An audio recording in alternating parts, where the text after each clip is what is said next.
responsible for reparations in the Department of Traditional Leadership Support Services, the President of the National Council of Chiefs, Senator Chief Mshale Kumalo, here with us, the Deputy President of the National Council of Chiefs, Senator Chief Charumbira, who is also our President for the Pan-African Parliament. We recognize your being here.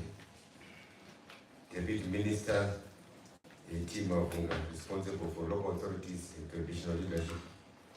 Deputy Minister, responsible for public works and associated departments.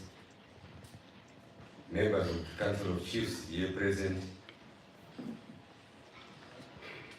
Our Chief Director, responsible for traditional leadership, Vice Corps, in absentia.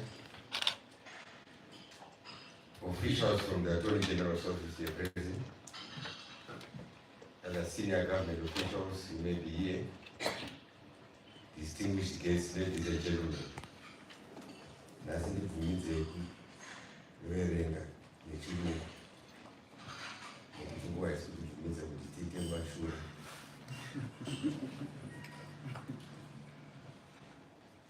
Distinguished guests, ladies and gentlemen, it is my honor to warmly welcome you all to this important roadshow on the Traditional Leadership Bill. I extend my sincere appreciation to every participant here today for prioritizing this exercise, which is central to the strengthening of traditional leadership and community governance in our beautiful country, Zimbabwe. The purpose of this roadshow is to refine and consolidate our collective contributions towards a modern, relevant, but robust traditional leadership bill. This process is not merely administrative, but it is also foundational to preserving our cultural heritage and enhancing community leadership structures, as well as aligning with our national development aspirations, particularly that of the 8 rural provinces. Their leadership therefore contributes significantly to peace building, environmental stewardship, community mobilization, and the preservation of Zimbabwean identity. It is therefore essential that the legislative framework governing this institution reflects the full weight and dignity of these responsibilities, taking cognizance also that their being here is not by our design or choice. It is a constitutional matter. As government, therefore, we are committed to ensuring that the Traditional Leaders Bill is fully aligned with the Constitution, with the values of our people, and with the realities experienced by traditional leaders in their daily service to the communities. The bill must also support our national development priorities, including devolution, rural transformation, climate resilience, and inclusive community participation, among others.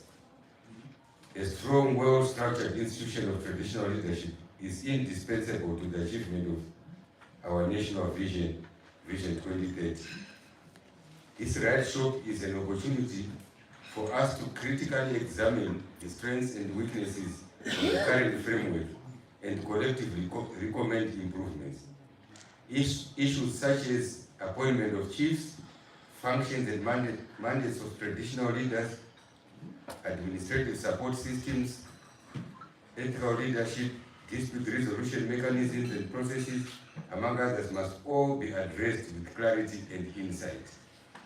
We must be able to discuss openly, freely, and rope in all the expectations and wishes coming from our traditional leadership. We are aware that for the longest, the Deputy President of Chiefs, who was once the President of Chiefs, is on record saying we are not fully recognized by the Zimbabwean citizenry as well as the laws that govern this country. This is an opportunity to ensure that you air out and vent out all those wishes and aspirations as we journey towards ensuring that we've got a traditional leadership bill which will become the law that speaks to your wishes and aspirations. Ladies and gentlemen, allow me to express my gratitude to the National Council of Chiefs for their continued leadership and partnership in this process. Your insights and experiences are indispensable. I also wish to acknowledge the Attorney General's office and my ministry officials who facilitated this roadshow. By the end of this roadshow, it is my expectation that we will have a clear, well-informed draft bill that speaks to the needs of both our people and our government. A bill that honors tradition while adapting to modern governance realities. A bill that reinforces the dignity and responsibility of traditional leadership in the service of national development. A bill that speaks to Zimbabwe. A bill that speaks to us. And we are what we are because of the cultural values and norms that are under the custodianship of our traditional leadership. Distinguished guests, ladies and gentlemen, I am confident that our deliberations over the next sessions will be productive, focused, and insightful, which is a very fundamental program that His Excellency has directed this ministry working in the traditional leadership to embark on. For 100 years, we were under the leadership of brutal leadership of our ex-colonizers. colonizers. And for those 100 years, they plundered our world. For those 100 years, they killed innocent people. They raped innocent women.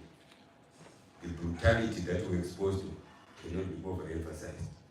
This is an opportunity for not only Zimbabwe, but for Africa to claim that which was stolen from us, our minerals, our artifacts, our wealth generally. We must find space in this draft bill to include this is a section that speaks about reparations going forward. With these remarks, ladies and gentlemen, it is my pleasure to welcome you all and to declare the traditional leadership bill roadshow officially open. I thank you.